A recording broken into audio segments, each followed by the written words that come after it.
The principle of the person of peace is one of the fundamental principles in this disciple-making process. It comes from Luke chapter 10, where Jesus sent out the 72, and he said to go into the towns and villages where he was intending to go. And one of the things that they were to do as they went into those communities was to look for that person of peace, that worthy person. We find that the person of peace is someone who has this spiritual openness, this spiritual sensitivity. They are hospitable. They invite you into their community. And they're a God-ordained person, someone that God has ordained that's going to open the community to the gospel.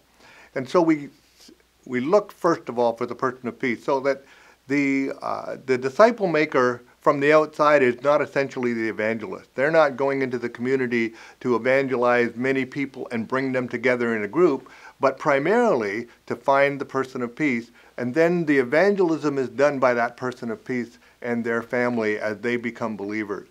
So when they find the person of peace, they will then stay with that person, spend time with that person, disciple them over a period of time. Sometimes that may take 3 months or 6 months, discipling that person of peace and their family, because they're really preparing them to be the insider who will reach the entire community for with the gospel.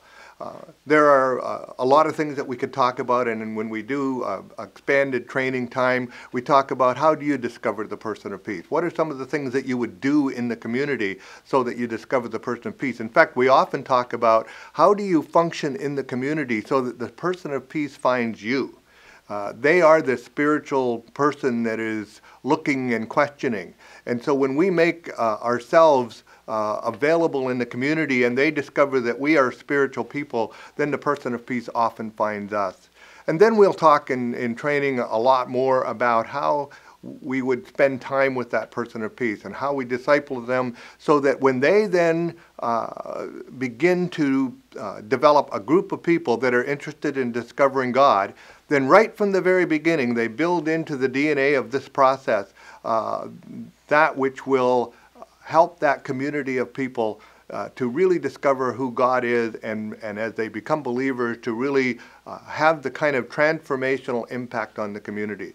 So the person of peace concept is really the idea of taking the insider in the community that God has ordained, finding that person, discipling them, and then through them reaching the entire community with the gospel.